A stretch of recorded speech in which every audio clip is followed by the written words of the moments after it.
What's going on YouTube? Clanky's all back again with another Final Fantasy Brave Exvius banner review, and this time it's for Final Fantasy X, and I hope you guys know this about me already. This is going to be my favorite banner, it's my favorite Final Fantasy game, and Final Fantasy X has my favorite unit ever character. Tidus is my favorite. I'm so excited to pull for him, and the cool thing is that this banner is actually really great, so it doesn't matter if I'm a little bit fanboy on it because it actually is great. So we're going to get into this. Best of luck with your guys' pulls, and we'll see what happens in this banner review.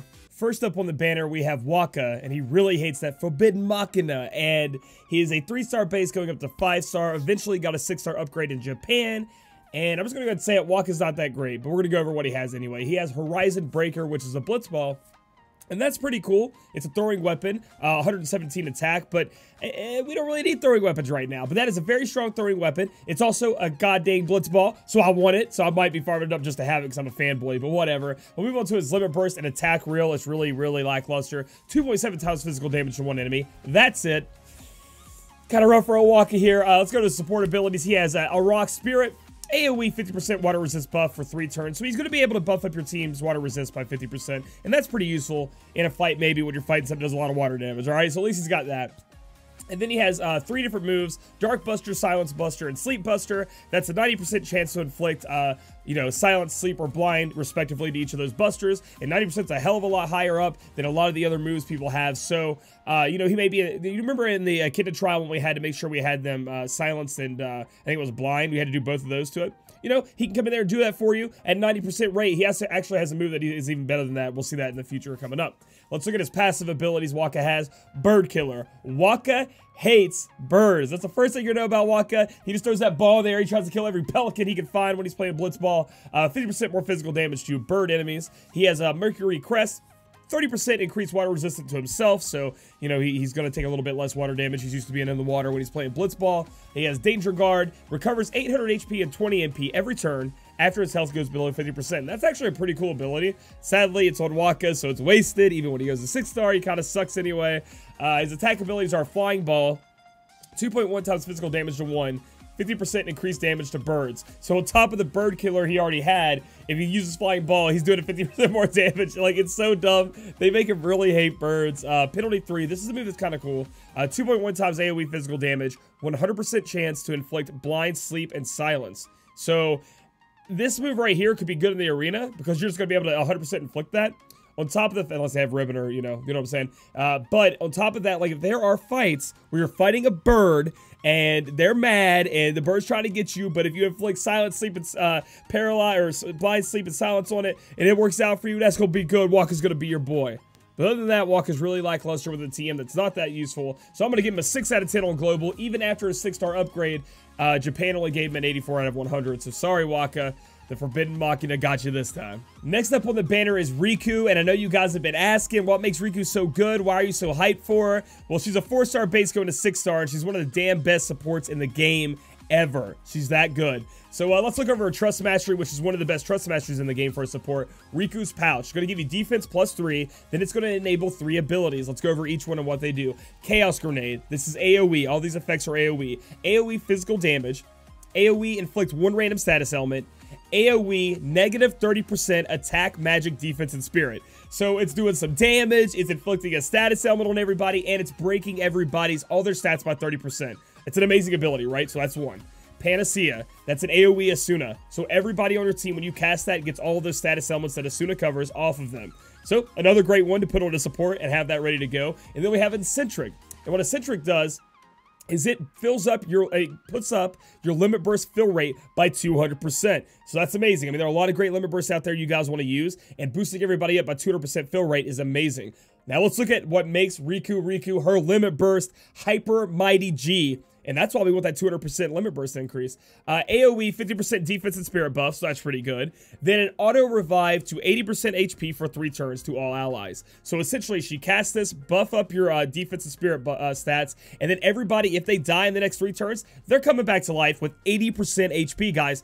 That's insane. And just think about it. You can keep casting this. If you have enough limit burst fill rate increases and you're getting enough limit burst crystals, she can have that on lock. Like, she can just keep casting it. And it makes a lot of the trials much easier if you're always just re-raising back to life anyway. So very, very good. Awesome. and limit burst. It makes her amazing, but that's not all that makes her amazing. Let's go over the passive abilities. Lucky Girl, 20% chance to evade physical damage when taken, and then she has a decreased chance of being targeted by 30%. So she has these of, you know, staying in the shadows, dodging out, moving around. She's pretty quick from the game, as you guys know, so that's really good for her because we don't want her support to get smashed. And then she has drive boost.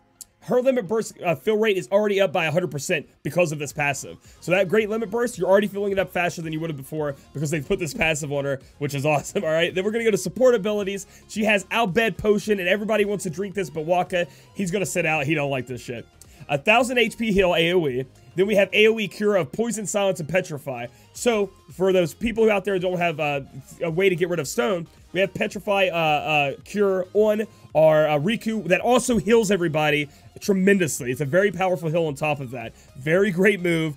Well, I can't say more about that. Then we have Hyper Null All, and Hyper Null All is only activated if you use the ability Synthesis. She has an ability Synthesis, and I put that in the attack abilities because it activates some attack abilities, but she has a move called Synthesis, and when she uses that, it unlocks the ability to use 3 other moves. Hyper Null All is one of them, but read this. AoE, 40% buff to all elemental resist for your team. Boop.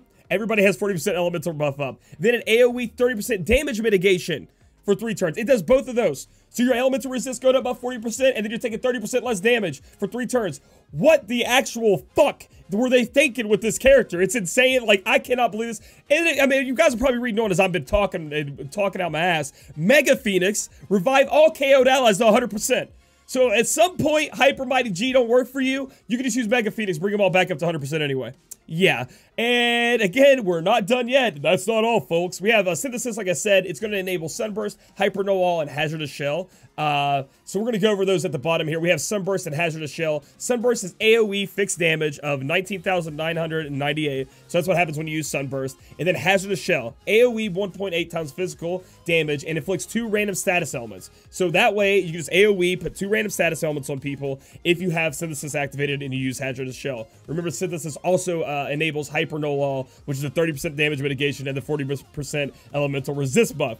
And then she also has some physical damage some physical damage hitting abilities that are elemental. She has a fire one, a lightning one, a water one, and an ice one. They do 2.3 times physical damage of the element that you choose to one enemy, and they hit 9 times. She can actually chain with these abilities. She actually can also be a chainer. So on top of everything I've been saying about her being a great support, if you need help fixing a chain, putting it together, and building out your awesome mega ultra chain with your Orlandus or whatever you're going to chain with, your Tiduses, she can actually try to help you out with that. So, in the end, now that you know how good Rikku is, she's a 4-star base, she'll be in the pool forever, but she's got her up boost now, right now, her rate ups now. I'm giving her a 10 out of 10 on global. Japan gave her a 98 out of 100. This character is bonkers and will probably be a mainstay in your team forever. Just overall amazing character. Please, please, please get her. I'm wishing you guys the best of luck. And finally, I hope you guys know this about me by now. My favorite character in the Final Fantasy franchise is here. His name is Tidus. Some of you guys call him Tidus. Whatever you want to call him, that's okay with me, because he's a boss. He comes in at a 5-star base going to 6-star guys, and this is one of the most powerful units of the game. And I'm going to try to not be as biased as possible, but I'm super hyped about it, because everything I want to say is true. It's amazing. His Trust Mastery is Brotherhood. It is an 135 attack sword with the water element attached to it. One of the strongest swords we'll get in the game, and great on Tidus, obviously, and I love the way it looks. Brotherhood is an amazing weapon. Very good design there, so again, that's the fanboy coming out of me. He has a great limit burst and Blitz Ace, and it's very important to Tidus' kit. 2.9 times physical damage to 1, which is a pretty high stat, but that's whatever. 75% water resist debuff to the one enemy for 5 turns. So, we're going to come back to this, but that's going to be very important. I think if you level up that limit burst, it can go all the way up to 100% in peril on water, and that's what you guys want with Tidus, because he's going to be dealing water damage. But let's go over support abilities first. He has Entrust, so he's going to be able to give that limit burst gauge fill, right, to another party member if you need that. I don't think I ever want to do that. I want to be using his limit burst, but I guess in 5 turns you might fill it up again and maybe want to drop that off to somebody else. Then he has Blitz Mania, AoE MP recovery to everyone, 100% water resist buff to everyone for 3 turns. So he's going to give everybody a little MP, but also boost up that water resist by 100%. Tidus already has 100% water resist, but he's going to be able to buff it up for everybody else to 100% on his own if you're fighting a water boss that's doing water damage, alright? So that's going to be great. That MP is really the big thing there.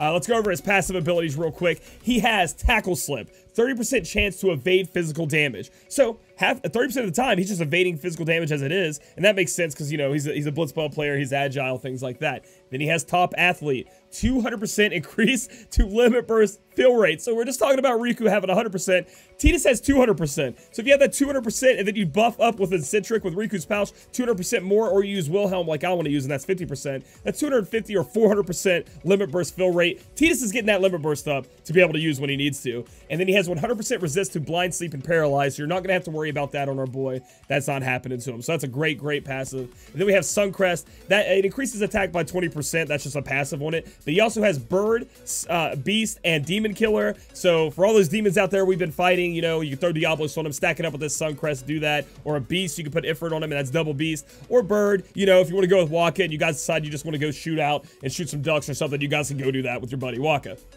Let's talk about his attack abilities, and this is something else that makes him extremely strong. He has Energy Rain, which is just an AoE 1.8 times physical damage to everybody. So I want to mention this because, you know, some of the higher tier units don't have AoE, but Tidus has it in his kit, so you're going to be able to do that when you're trying to farm with him. And then he has Get Pumped, which is kind of a support ability. So he gets his team members together and he beats some ass. Excuse me, 1.4 times physical damage to 1. This is the big kicker. 40% AoE, attack, magic, spirit, and defense buff for 3 turns to your team. So not only are you getting a hit in and you're not wasting a turn not hitting, you're also buffing everyone's stats by 40%.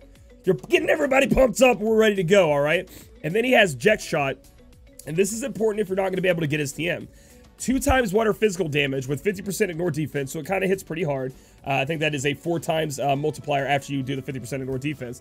And then it's going to add the water element to your physical attacks for 5 turns. So in the case that you don't have Brotherhood or a Weight or an Aqua Blade or some way to get water on your physical attacks, you can use this and then take advantage of his limit burst in peril when you cast that. And also it hits really hard, and it's Jet Shot. That sounds sick as hell, right?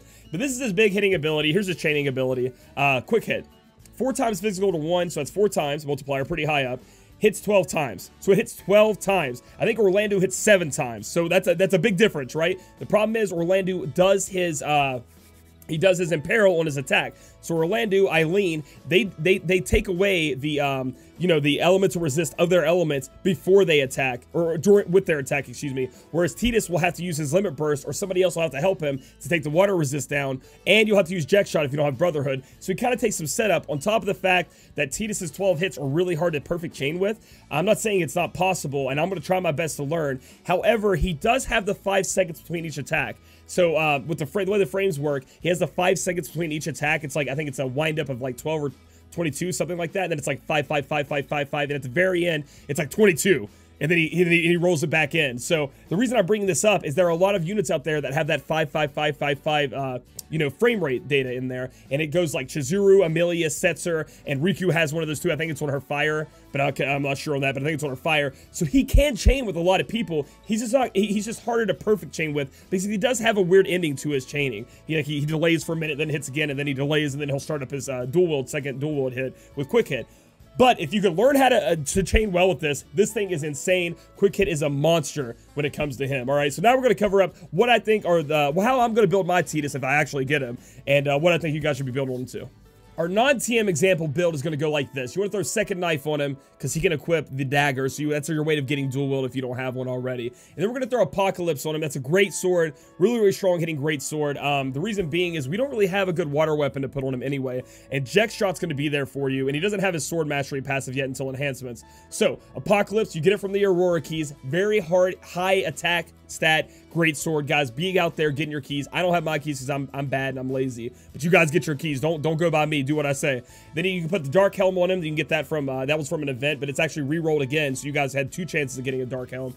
We have Demon Mail, that's from a trial. Ifrit's Claw was from another trial. And then put your best hero ring or your best accessory option there. That's what I would say. This is how I would build him if I was not using TMs. As far as materia is concerned for this, as always, just throw as much attack on him as you can. If you have any passives, if you guys can put the Great Sword passive on him, Great Sword Mastery or whatever. Because you're wearing Apocalypse, you do get that from a trial too. So that'll be great to increase his attack. Be sure to do that. So let's move on to the TM example build. And I had it wrong, and one of my stream members helped me out, so I'm going to give credit to where it's due. Axenberg helped me make sure I got this right. That's right, we're putting Save the Queen from the Agrius TM, Brotherhood, from him. I said it says Tidus trial, but the Tidus TM.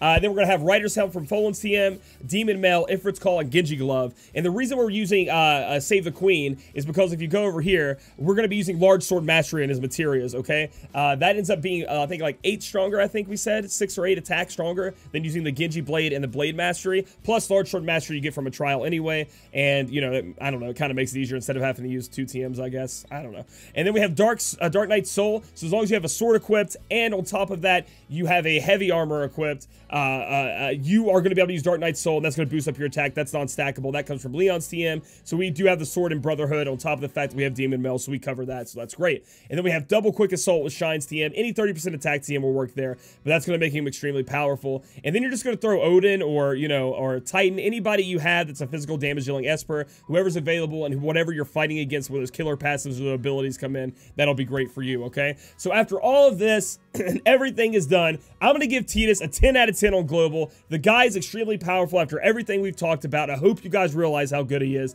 Is he hard to chain with? Yes, but you can get around that. You can figure it out. He has great chaining frames, in my opinion, in the middle, so you can kind of like, you know, jank it up a little bit, figure it out. He chains with some of the weaker, you know, chainers that are out there for you guys. And then JP gave him a 99 out of 100 after enhancements. His enhancements are insane. Get ready for those whenever they come out if you do get Tidus. They're awesome. So I'm going to send you guys off with a...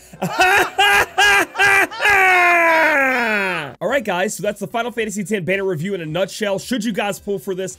Fuck yes. There is no other question about it. Rikku is one of the best supports in the game. She has so many things she can do, and she's a 4-star base. I know a lot of you guys are scared off from 4-star bases because of Tillith, but Tillith was on the banner with 2 other 4-star bases, making it much more rough to pull for her, whereas Rikku's going to be alone, with Wakka being a 3-star base, Rikku being the 4-star base, and my boy Tidus being a 5-star base. Guys, I just want to say yes, pulling this banner like I said before. Best of luck with all your global and anniversary pulls. Best of luck pulling on the Final Fantasy X banner. I myself will be pulling at 9 PM Eastern Standard Time tomorrow. That's right, Friday. I'm going to be going nuts. We're going to be having fun on my stream. Join me if you'd like. Hopefully I get Tidus. It doesn't cost me my house. If you guys like this video, give it a thumbs up. Comment down below on your pulls, or if you're really going hard for Rikku, and subscribe for future content. We'll catch you guys in the next video.